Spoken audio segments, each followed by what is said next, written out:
So this will be the second lesson of the Deuteronomy blessing or Deuteronomy 28 blessing series. This is from full baskets to fearful living. We're going to cover Deuteronomy 28 verses 5 through 8. Again, this is a complete verse by verse study. We're going to cover some Hebrew words, historical context, cross references, and a life application. So where we left off. A quick look back at lesson 1, which was Deuteronomy 28 verses 1 through 4. Verse 1, we covered the foundation of obedience and what we were to do to gain the blessings. We must hear God, guard his commandments, and do what he tells us to do. Blessings is God's response in verse 2. All these blessings shall come on thee and overtake thee. Our responsibility is covenant faithfulness. God provides the blessings. Verse 3, blessings reach everywhere. Blessed in the city, blessed in the field. God's blessings reaches every sphere of our lives. Blessings touch everything. The Most High blesses our children, our crops, our cattle, our herds, and our flocks. Now, verse 5 takes on what the field produces and brings it into our households. Blessed shall be thy basket and thy store. The primary theme of this verse is that the Most High's blessings would not stop when our crops came out of the ground. The blessing would follow the harvest into our homes. We would have food to gather, prepare, preserve, and provide for our households. Breaking down this verse, right? Two objects, one picture of provision. Thy basket represents what we gathered. Grapes, figs, olives, agricultural produce carried home from the field. And thy store. In the KJV, the word store can mislead most readers or modern readers into picturing a warehouse of some sort. The Hebrew term actually points to a kneading bowl, the vessel used to prepare dough. And we'll get more into that later on in this lesson. Basket and store used together, the Most High blesses the entire process. From harvest to household. So it starts in the field, we harvest it, put it in our basket, we separate the grain, we turn it into flour, it goes into the kneading bowl, creating the dough for the bread as it bakes, then it goes to the family table. Production versus provision. Verse 4 says the land will produce, and verse 5 says there will be something to actually bring home and eat. The difference between production and provision. The basket represents more than an object, tracing a full agricultural chain back to its source. Now think about this progression. If there is no rain, if there is no crop, and if harvest, if there is nothing to put into the basket, there is nothing to bring home, and the household experiences hunger. So when the Most High says, blessed shall be thy basket, he is describing the successful completion of the entire agriculture cycle. The basket becomes evidence that the land produced exactly what the family needed and is proof that human labor and divine provision work together. Basket, tene, a basket or container for agricultural produce. The same word is used in Deuteronomy 26 and verse 2, which we'll cover later on, describing the first fruits and what we're supposed to do with that. Store, mish'ereth, salakia, a kneading bowl or kneading trough of the vessel used to prepare dough. It's not a warehouse. So whenever you see that word store there, just know exactly what it's talking about in the Hebrew. Now, the historical concept and why bread mattered so much to us in ancient times. Bread was a staple for our people's way of life. When scripture speaks of bread, it can represent food more generally because grain formed such a significant part of the diet. Producing bread required considerable labor. Prepare the soil, sow the seed, wait for rain, protect the crop, harvest the grain, thresh it, winnow it, grind it into flour, mix the flour into dough, and bake the bread. A failure anywhere in this 10-step chain could create real hardship. Therefore, a blessed kneading bowl represented much more than having kitchen equipment. It meant there was food available to prepare. The word winnowing, or to winnow something, means tossing grain into the air so the wind blows the worthless chaff while heavy grain falls. In Scripture, the physical act illustrates spiritual separation and judgment. So we can find this actually in Matthew 3, right? Let's go there really quick. Matthew 3. Let's go back. Matthew 3:10. And now also the axe is laid unto the root of the trees. Therefore every tree which bringeth not forth good fruit, it is hewn down and cast into the fire. I indeed baptize you with water. This is John the Baptist, unto repentance. But he that cometh after me is mightier than I, whose shoes I am not worthy to bear. He shall baptize you with the Holy Ghost and with fire. Here's the key point right here, verse 12. Whose fan is in his hand, and he will thoroughly purge his floor and gather his wheat into the garner. But he will burn up the chaff with unquenchable fire. So if we go here, we don't see winnow, right? But if we go into the word fan, we see it here, a winnowing shovel, right? So that's where it states that it's a spiritual separation and judgment, because this is ultimately what Christ is going to be doing in the end times, according to the wheat, the tares, things like those type of parables. Boom. I just wanted to give you guys a little bit of some parallels of that word being used, and Christ is always using parables and metaphors and similes going back to our everyday life of how we conducted ourselves under the law, right? The things we did, how we did them, in the order that we did them. Deuteronomy 26 verse 1 and 2.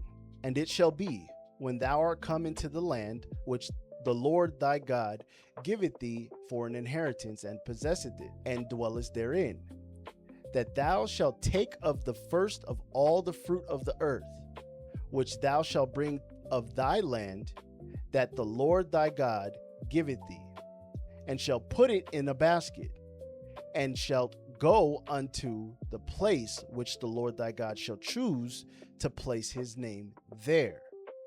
So why does this passage matter? This passage uses the very same Hebrew word for basket that appears in Deuteronomy 28 and 5. We were instructed to take the first fruits of the promised land, place them in the basket, and present them before the Most High. But before the basket could be filled, Yahawah had to deliver us, bring us into Canaan, give us the land, and allow the harvest to succeed. The basket became physical evidence that the Most High kept his promise. It taught us gratitude rather than entitlement. The basket represented both human labor and divine provision. Exodus 12 and 34. And the people took their dough before it was leavened, their kneading troughs being bound up in their clothes upon their shoulders. This passage uses the same Hebrew word for kneading, or a kneading vessel, found in Deuteronomy 28 and 5. But the setting is completely different. In Exodus, we carried our kneading bowls out of slavery, fleeing Egypt in haste. In Deuteronomy, the Most High promises to bless those same kneading bowls in our land. The contrast is powerful. From slavery to wilderness to inheritance. A full kneading bowl in Deuteronomy 28 therefore represents stability as well as provision, a transformation from displaced slaves into settled covenant nation. Leviticus 26 verse 4 through 5. Then I will give you rain in due season, and the land shall yield her increase, and the trees of the field shall yield their fruit, and your threshing shall reach unto the vintage, and the vintage shall reach unto the sowing time. And ye shall eat your bread to the full, and dwell in your land safely. Leviticus 26 explains what an abundant basket would require. Agricultural cycles so productive that one season's work begins overlapping the next, with no prolonged period of scarcity between harvests. This shows that Deuteronomy 28:5 does not describe food magically appearing in a basket. It describes the Most High's blessing working through the agricultural system he established. Rain, land, crop, harvest, basket into our household. Proverbs 3 verse 9 and 10. Honor the Lord with thy substance, and with the first fruits of all thine increase. So shall thy barns be filled with plenty, and thy presses shall burst out with new wine. Proverbs connects abundance with honoring the Most High, and the order matters. It doesn't say, become wealthy, then remember God if convenient. It says to honor God first, with the first fruits. This corresponds with Deuteronomy's larger message. The Most High's blessings should strengthen our faith rather than cause us to forget Him. This abundance creates responsibility, gratitude, generosity, and stewardship. It should never produce arrogance. Leviticus 19 and 9 and 10. And when ye reap the harvest of your land, thou shalt not wholly reap the corners of thy field, neither shalt thou gather the gleanings of thy harvest. And thou shalt not glean thy vineyard, neither shalt thou gather every grape of the vineyard. Thou shalt leave them for the poor and stranger. I am the Lord your God. So the Most High did not bless us merely so every family would accumulate as much as possible. That's the society that we live in now. A prosperous farmer was commanded not to harvest everything. Some produce had to remain available for the poor and the stranger. This reveals that abundance carried social responsibility. The biblical picture of prosperity is enough for your household, plus enough to prepare for the future, plus enough to help others. It is very different from prosperity defined simply as personal luxury. What this promise meant in the ancient world. And again, Salakia for the spelling here. A harvest season scene. Now imagine during the harvest season. The father and older children return from the field carrying baskets filled with grain and produce. The vineyard produced well. The olive trees are healthy. The figs are plentiful. Inside the home, grain is ground into flour, the kneading vessel contains dough, bread is baking, and the children know they will eat. The family isn't wondering, where will tomorrow's meal come from? They know there is enough. This is where some of our people today don't know where their next meal is coming from, don't know if they have enough.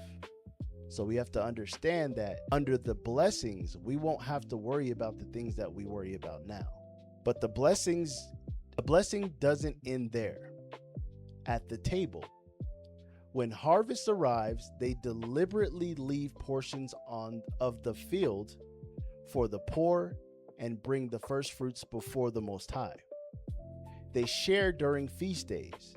They store what will be needed later. The blessing creates again provision, stability, gratitude, and generosity. So let's take a look at a modern day illustration of what this principle looks like in today's societies. A family opens its refrigerators. There's food inside. The pantry is stocked. The parents don't have to decide, do we pay the electric bill or buy groceries? Their income consistently covers their basic needs. Now extend that picture across an entire community. Grocery shelves remain stocked. Farmers produce enough food, transportation systems reliably move it into cities, and families can afford necessities. But the community isn't merely consuming everything it produces. There is enough surplus to establish emergency food reserves, community food banks, school meal programs, and disaster reliefs. When a storm strikes a neighboring community, instead of saying we barely have enough for ourselves, the community can say, load the trucks. That captures an important dimension of biblical abundance. A deeper principle, provisions and luxury. Deuteronomy 28:5 doesn't say, blessed shall be thy mansion. It says, blessed shall be thy basket and thy store. The emphasis is on provision: food, family, land, work, security. Before prosperity means luxury, it means having what is necessary for a stable and fruitful life. Blessing does not eliminate work. And this is what I think a lot of people get messed up. We still have to, in this time, we still had to plow, plant, harvest, thresh, grind, knead, and bake. The Most High's blessings did not replace our responsibility as humans. It made our faithful labor fruitful. The biblical pattern is not do nothing, the Most High provides abundance, but faith, diligent labor, the Most High's blessings will come upon that labor, and then we will live in fruitfulness. The common misunderstandings. Let's clear up how this verse can be misread. This means obedient people will never experience financial difficulty. Not at all. The immediate context concerns God's covenant with us in the promised land. It should not automatically become an individual guarantee that every faithful person will always have material abundance. Store means we have warehouses full of wealth. Not necessarily. The underlying Hebrew term is associated with a kneading vessel, making household food preparation the primary image. The verse is fundamentally about provision. Next, being blessed means I don't have to work. The opposite is true. We still had to cultivate the land. The Most High blessed our productive labor. This relationship between work and blessing becomes even clearer in verse 8. So we're going to go ahead and do just a quick question or a little quiz here. What do the basket and store kneading bowl represent in Deuteronomy 28:5? I'll give you guys 5 seconds to come up with your answer. Say it out loud to each other if you're with someone, and then I'll go ahead and put it on the screen here. All right. The basket represents the produce we gathered from the land, while the kneading vessel represents the produce being prepared as food inside the household. Together, they show the Most High's blessing extending through the entire process, from the field to harvest to the basket to the household, and finally to the table for us to consume. The blessing therefore represents daily provision, food security, stability, and enough abundance to provide for others. So a key takeaway from Deuteronomy 28:5 is that it teaches that the Most High's covenant blessing would move from our fields directly into our homes.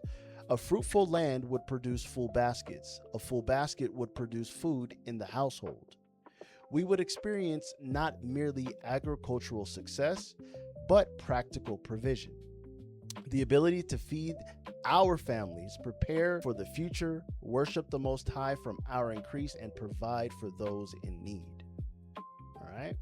So moving on to verse 6. Blessed when thou comest in, and blessed when thou goest out. The primary theme of this verse is that the Most High's covenant blessing would accompany us through the full course of daily life, whether leaving home to work, travel, trade, govern, farm, or defend our nation, and whether returning home afterwards, we would live under the Most High's favor.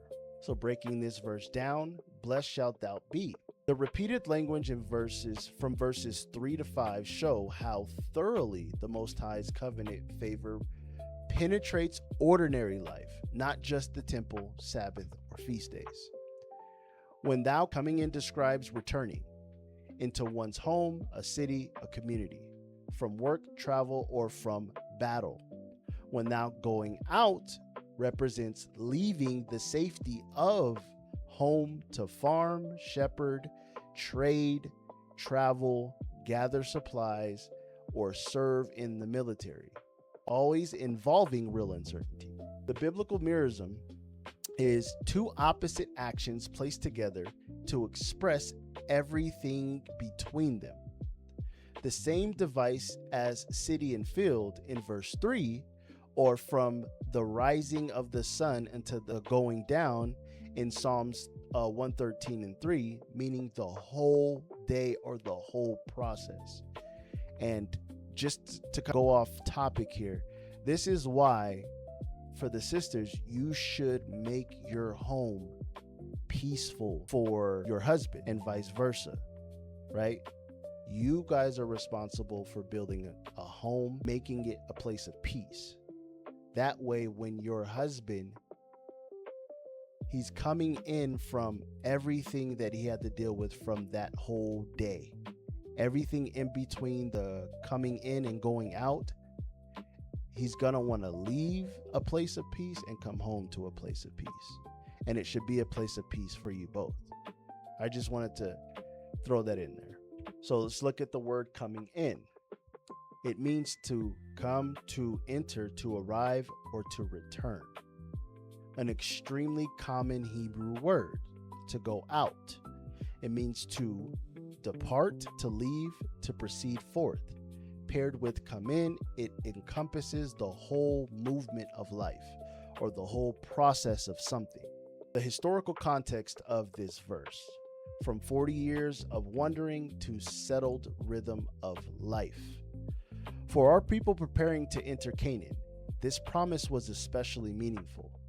Think about the previous 40 years, breaking camp, traveling, facing hostile territories, encountering enemy armies, searching for water, depending upon manna. Now we prepare to settle here.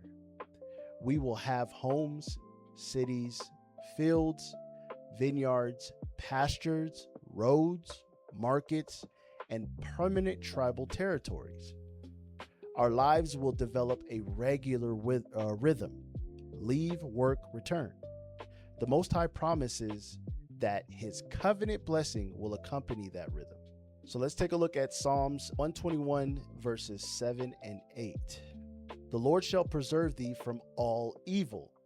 He shall preserve thy soul.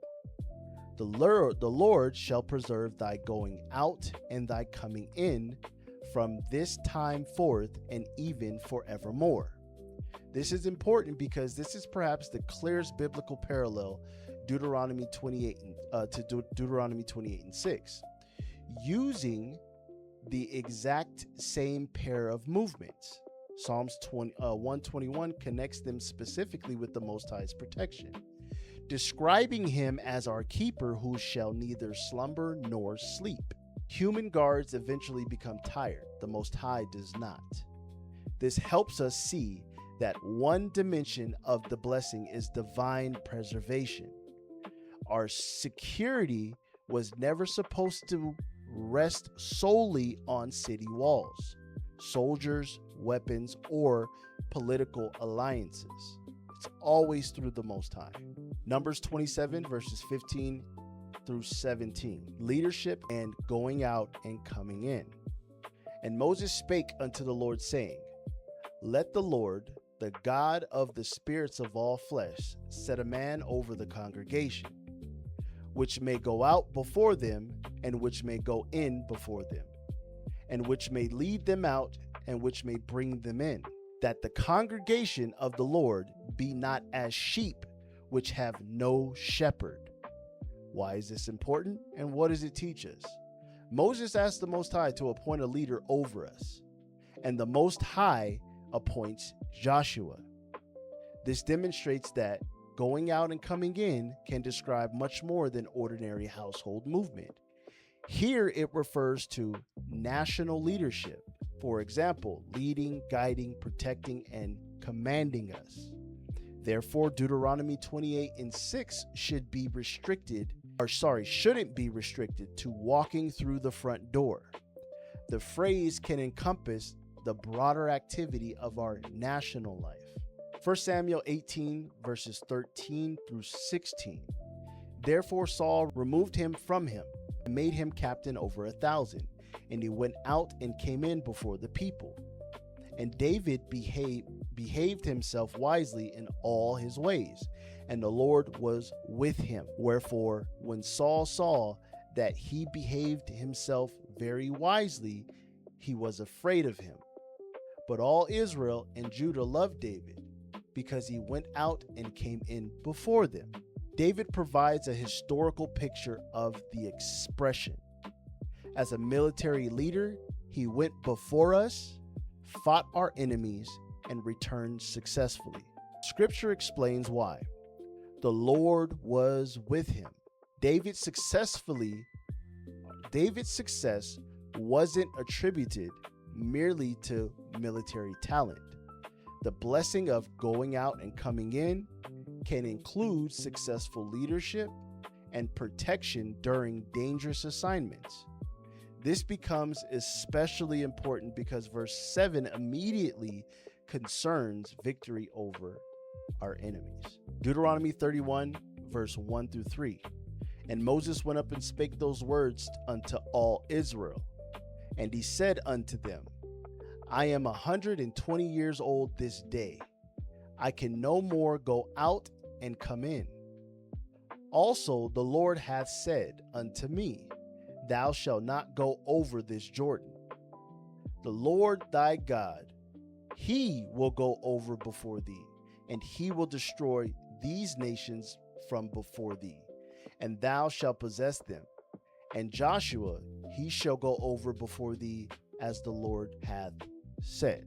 Near the end of his life, Moses uses the same expression to describe his ability to perform the responsibilities of leadership, representing active participation in life and leadership.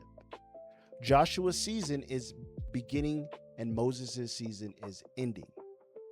This reinforces that coming in and going out become a natural Hebrew way of describing someone's active affairs and responsibilities, not merely physical movement through a doorway. So the connection to the next verse.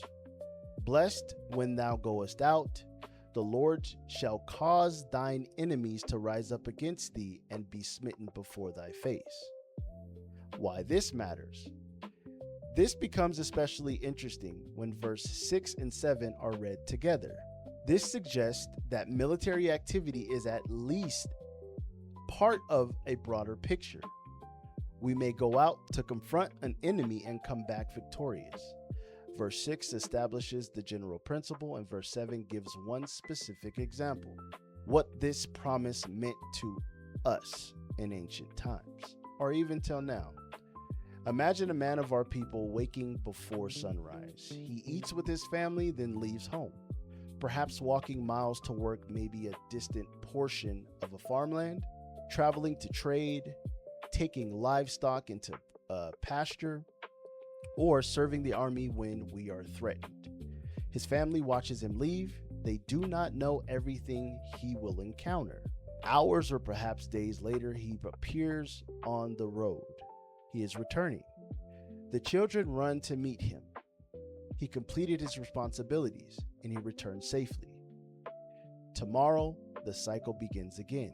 Out, come in, over and over and over. This is something that we do every day. And unless you work from home like myself, because sometimes I be chilling. But in all seriousness, this is the rhythm of life. You come in. Nobody really knows if they're going to return. It's all in the Most High's favor. But Moses tells us that the Most High's covenant favor would accompany the ordinary rhythm of our lives. So another modern day illustration, stability as an everyday blessing. So picture a father wakes early, leaves home for work, drives through traffic, just like most of us do, and arrives safely. whether it be at his destination or back home. His workplace is productive. He conducts himself honestly and earns income for his household. At the end of the day, he drives home, and his family sees him walking through the door. Or imagine a mother who runs a business. She travels to meetings, negotiates contracts honestly, and returns home safely. Now let's extend this across a whole community. People travel safely, conduct productive businesses, work meaningful jobs, and return to stable homes without constant fear of widespread disorder. The blessing isn't necessarily that nothing difficult ever happens. The picture is one overall stability and security. This may sound ordinary, but in societies plagued by warfare, crime, lawlessness, it becomes an extraordinary blessing. Stability is a blessing. People often overlook stability because it isn't dramatic, but consider the value of waking up, going to work, returning home, eating dinner, and sleeping safely, with no war, no forced displacement, no constant fear, no collapse of social order. We had spent generations without that stability. Bondage, exodus, wilderness, enemies' attacks. Now the Most High promised a settled life in this context. But even now, into this modern society or modern captivity that we're in now, we're still experiencing war, forced displacement for some of our people, constant fear. When we get pulled over, we experience that fear. A collapse of social order with everything that's happening right now, there's fear of that. So we can apply this blessing even till now as something that we do need. Blessings goes beyond possessions. Verse 4 blesses what we produce. Verse 5 blesses what we process and prepare. Verse 6 blesses us as we move through life. The blessing is becoming increasingly comprehensive. The Most High isn't merely promising us things. He is promising covenant favor throughout our existence as a nation. So let's go through some common misunderstandings. Again, this verse guarantees that nothing bad can ever happen to an obedient person. No. The immediate context here is that God's covenant relationship with us as a nation. Even faithful people experience individual hardship and death. We see that in biblical texts, or all throughout biblical texts. The most faithful individuals, the most faithful processes still had to experience hardship. The verse describes the overall covenant condition of a faithful nation, not immunity for every accident. Coming in and going out only means leaving and entering your house. This is part of the imagery. But in Numbers 27 and other passages, it shows the expression can also describe leadership, daily activity, public responsibility, and military activity, the broader course of one's affairs. So just think of that. It's like I said in the beginning, it's the full process of something in what you're doing in your day-to-day. This is only about military victory. We know that it's not. Military activity may be included in this, especially when it says that in verse 7 and it discusses our enemies, but verse 6 is broader. It describes blessings throughout our activities in general. So, another quick question for this verse. What does this phrase, blessed shalt thou be when thou comest in, and blessed thou shalt be when thou goest out? Give you some time. It means the Most High's covenant blessing would accompany us throughout the full course of our activities, whether leaving home, returning home, working, traveling, trading, leading, or defending our nation. The expression uses two opposite movements, coming in and going out, to represent the totality of our daily and national activity. So what's a key takeaway here? Deuteronomy 28 and verse 6 teaches that the Most High's covenant blessing was not confined to our possessions, fields, or homes. It accompanied ourselves throughout our activities, from leaving home to returning, from ordinary labor to national responsibility. We were promised stability, preservation, and covenant favor as long as they remained obedient to the Most High, or we remained obedient to the Most High. Salakia, I will get these typos corrected in the next class for sure. Verse 7, thine enemies shall flee before thee 7 ways. What's the primary theme? If we remained obedient to the Most High, would promise to protect our nation from our enemies. Even when the enemy initiated the attack, the Most High would cause the enemy to be defeated so decisively that an organized force coming against us one way would scatter and flee 7 ways. Breaking down this verse, the Lord shall cause. We still had soldiers, commanders, weapons, and military organization. But Moses teaches them not to interpret victory as proof of their own superiority. The victory ultimately belongs to the Most High. As I talked about in the first lesson, it's never about us, it's always about the Most High. Thine enemies that rise up. The enemies initiates the aggression. Troops gather, weapons are prepared, and the army marches towards us, not realizing they confront a nation under the Most High's protection. Smitten before thy face. We would actually witness enemies defeat firsthand, not merely hear rumors of something that happened far away. 1 way, 7 ways. The enemy arrives as one organized, confident, unified force and leaves scattered, broken, and disorganized. 7 communicates completeness, not a literal count of escape routes. The emphasis is on the totality of the enemy's collapse. Enemy. We already know what that means. Enemy, adversary, one who acts with hostility, specifically an adversary who rises up against our nation. Might defeat, overcome in battle. In a military context, the enemy will be defeated. Flee, escape, run away. The enemy's posture completely changes from aggressor to fugitive. So the whole historical context of this verse, a dangerous geopolitical neighborhood. We were entering a dangerous geopolitical environment. Canaan was not isolated from surrounding powers and peoples. We would face enemies throughout its history, including the Philistines, Moabites, Ammonites, Edomites, Midianites, Arameans, Syrians, and eventually the much larger imperial powers such as Assyria and Babylon. We needed more than agricultural prosperity. We needed national security. Without security, the other blessings would disappear rapidly.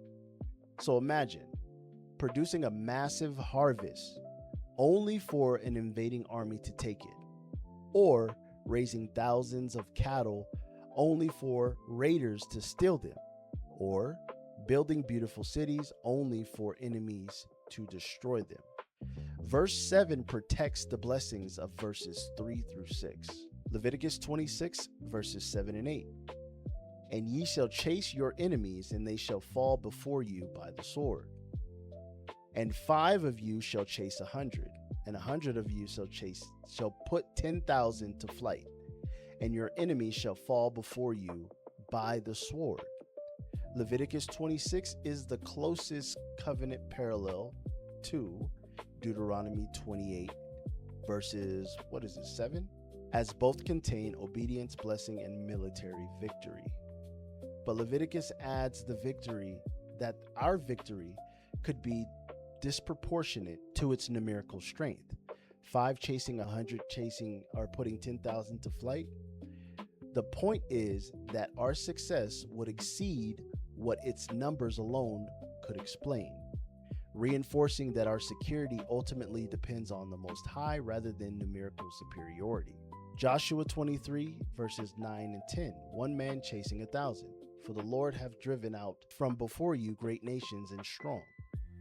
But as for you, no man hath been able to stand before you until this day. 1 man of you shall chase 1,000. For the Lord your God, He it is that frighteneth you, or that fighteth for you, as he hath promised you. So Joshua speaks near the end of his life, after the generation that heard Moses' promise has entered Canaan and experienced military victories. He explicitly says, "The Lord your God fighteth for you," directly paralleling, "The Lord shall cause thine enemies" in Deuteronomy 28:7.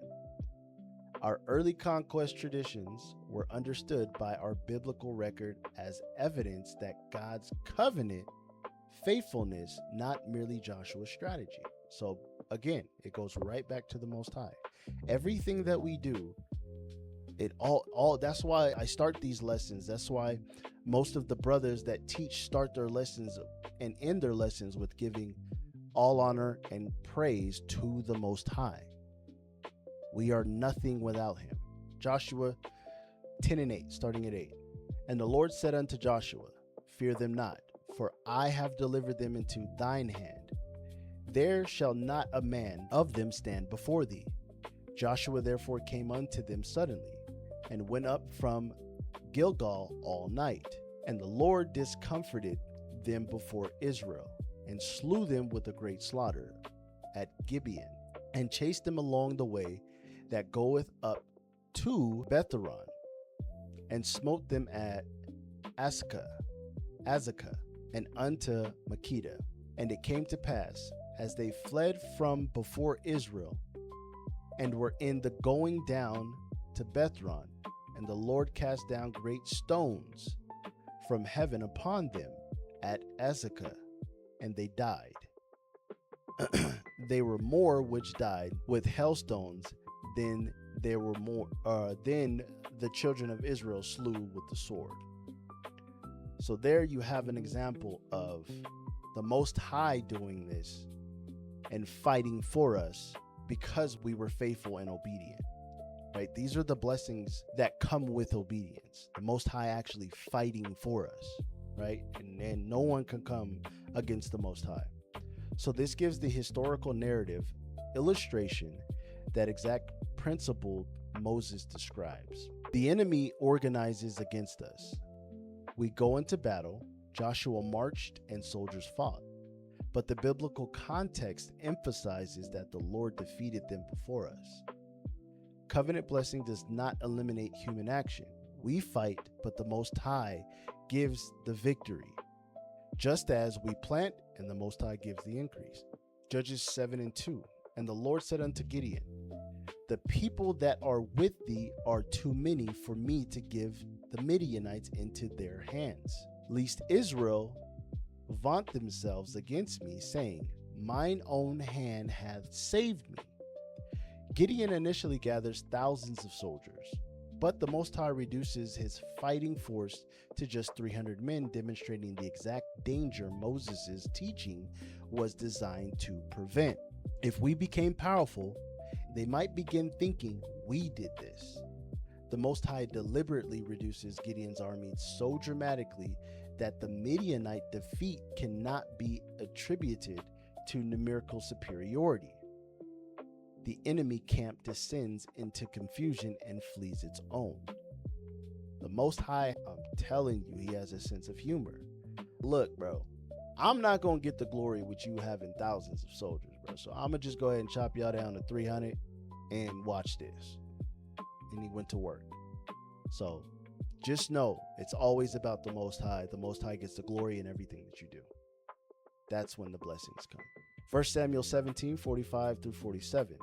Then said David to the Philistines, "Thou comest to me with a sword, and with a spear, and with a shield. But I come to thee in the name of the Lord of hosts, the God of the armies of Israel, whom thou hast defied." Verse 46. "This day will the Lord deliver thee into mine hand, and I will smite thee, and take thine head from thee, and I will give the carcass of the host of the Philistines this day unto the fowls of the air, and to the wild beast of the earth, to all the earth may know that there is a God in Israel." Nah, he said nothing about the people of Israel, but the God of Israel. And all this assembly shall know that the Lord saveth not with sword and spear, but for the battle is the Lord's, and he will give you into our hands. Of course, we know the story of David and Goliath. Goliath elevates the conflict according to size, armor, weapons, and combat experience. Goliath evaluates the conflict according to size, armor, weapons, and combat experience.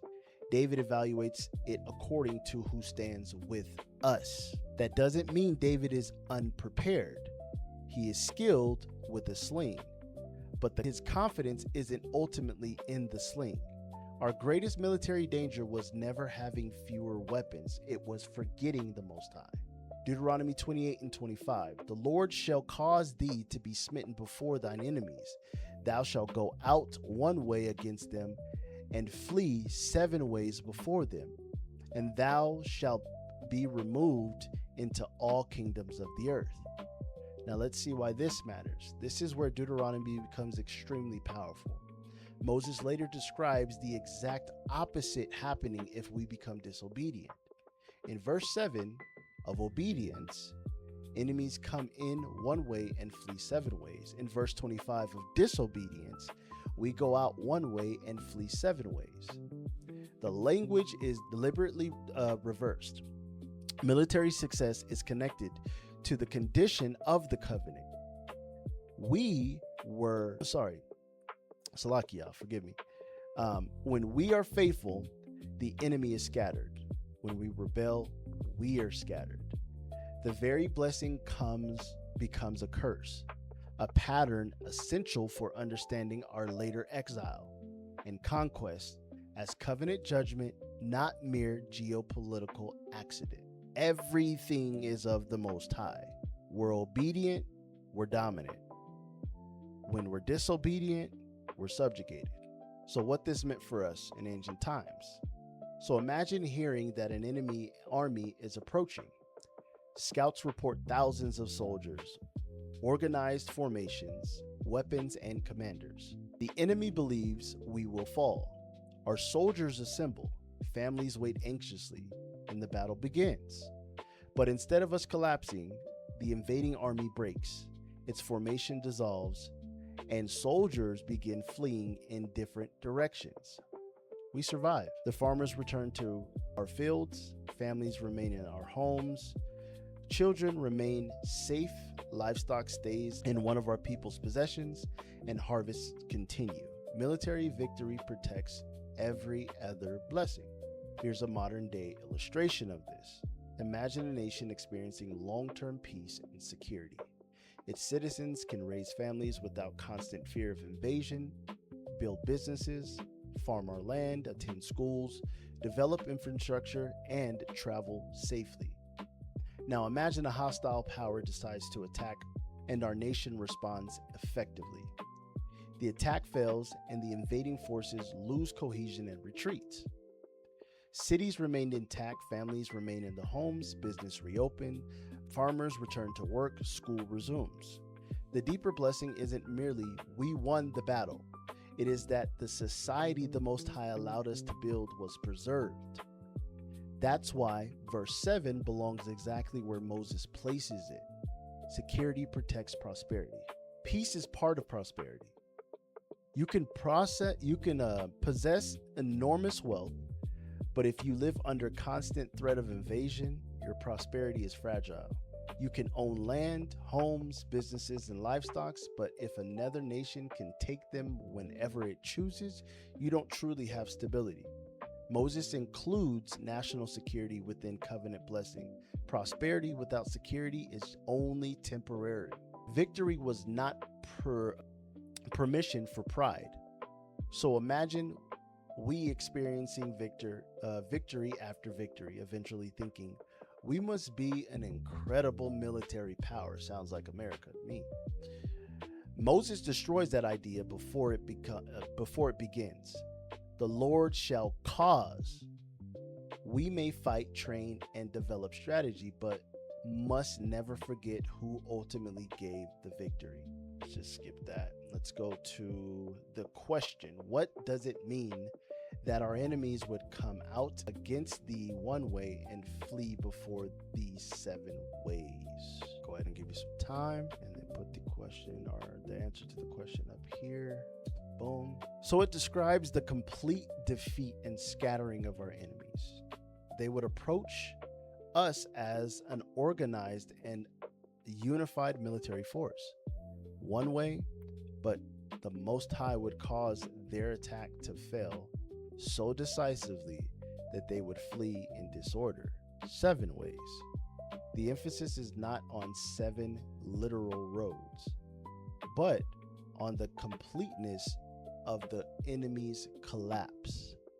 Most importantly, Moses attributes victory to the Lord. Our responsibility was covenant obedience, and the Most High's promise to provide protection. All right, so the key takeaway from verse 7 teaches that covenant blessing included national security. The Most High promised that enemies who aggressively rose against us when we are obedient would not be able to successfully destroy what he had blessed.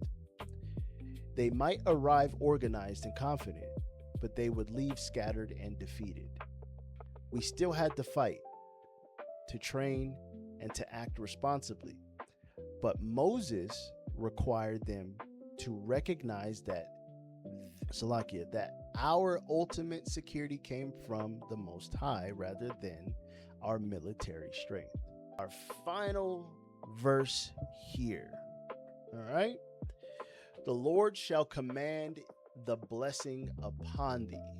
The Lord shall command the blessing upon thee in the storehouses and in all that thou settest thine hand unto. And he shall bless thee in the land which the Lord thy God gave thee. The primary theme is that the Most High's covenant blessing would move us beyond simple survival into stability and surplus. Our storehouses would contain the results of productive labor, and the Most High would bless the legitimate work we put our hands to. The ultimate purpose was for us to flourish in the land that the Most High had given us. So breaking down the verse, 3 promises moving from provision to surplus. Shall command the blessing. Stronger language than simply you will be blessed. The Most High issues an order and blessing follows, emphasizing his sovereignty over luck, chance, or pagan fertility gods. In thy storehouses, different from verse 5's basket and kneading bowl, daily provision, the storehouse represents that we didn't immediately need to consume. Store abundance for the future. All that thou settest thine hand unto. We still have to put its hands to something. Farming, carpentry, metalwork, animal husbandry, construction, trade, craftsmanship. The Most High blesses productive labor, not passivity. In the land which the Lord giveth thee. The land isn't described as something we earned. The Most High gives it. Prosperity should therefore produce gratitude rather than pride. Let's go through a Hebrew word study. Storehouses, it's a barn or a place where agricultural produce was stored.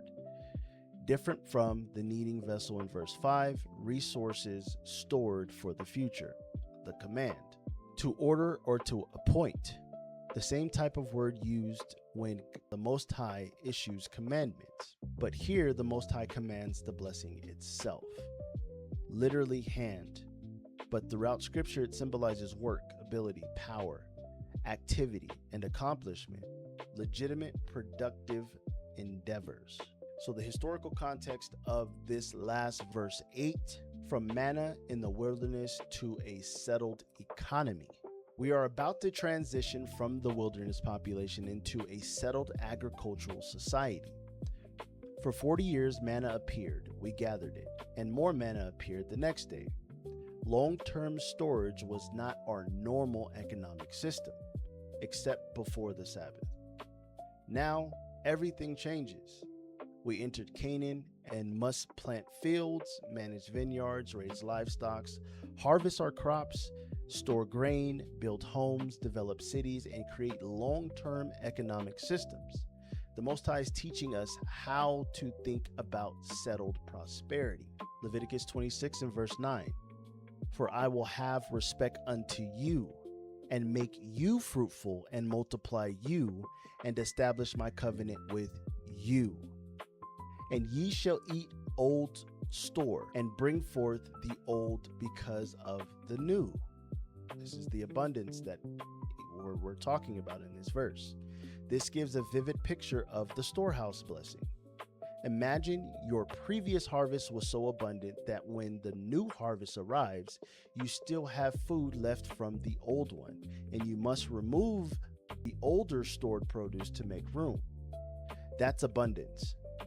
It's not, do we have enough, but where are we going to put everything?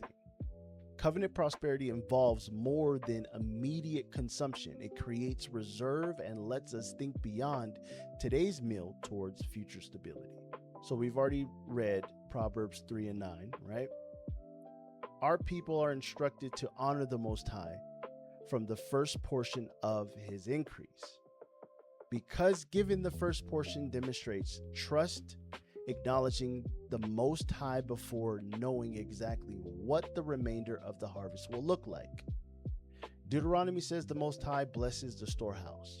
Proverbs says honor the Most High from your increase, and your barns are filled. The principle is consistent. Prosperity should increase faithfulness rather than replace it. Our storehouse wasn't supposed to become its God. Deuteronomy 8 and 17. And thou sayest in thine heart, my power and the might of mine hand hath gotten me this wealth. But thou shalt remember the Lord thy God, for it is he that giveth thee the power to get wealth, that he may establish his covenant which he sware unto the fathers, and it is this day. This is one of the most important cross references for Deuteronomy 28 and verse 8. Moses warns us against saying, in thine heart my power and the might of mine hand hath gotten me this wealth. This is directly connected to all that thou sittest thine hand unto in verse 8. Our hands work, but who gave those hands strength? Who gave the land, the rain, the seed, or the opportunity? Yahawah did. The greater the blessing becomes, the greater the temptation to forget its source. Prosperity can become spiritually dangerous if success produces pride. Psalms 1, verse 1 and 3. Blessed is the man that walketh not in the counsel of the ungodly, nor standeth in the way of sinners, nor sitteth in the seat of the scornful. But his delight is in the law of the Lord, and in his law doth he meditate day and night. And he shall be like a tree planted by the rivers of water, that bringeth forth his fruit in his season. His leaf also shall not wither, and whatsoever he doeth shall prosper. This parallels all that thou sittest thine hand unto. Again, but notice the foundation. The righteous person's mind is shaped by the Most High's instruction.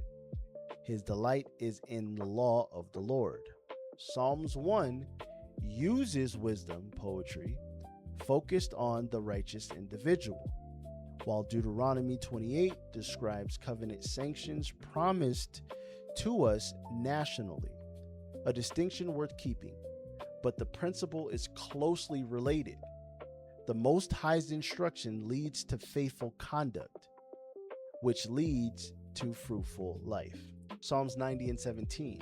And let the beauty of the Lord our God be upon us, and establish thou the work of our hands upon us. The work of our hands establish thou it. This is perhaps one of the clearest explanations of what it means for the Most High to bless. One second. Where was I at? Salakia.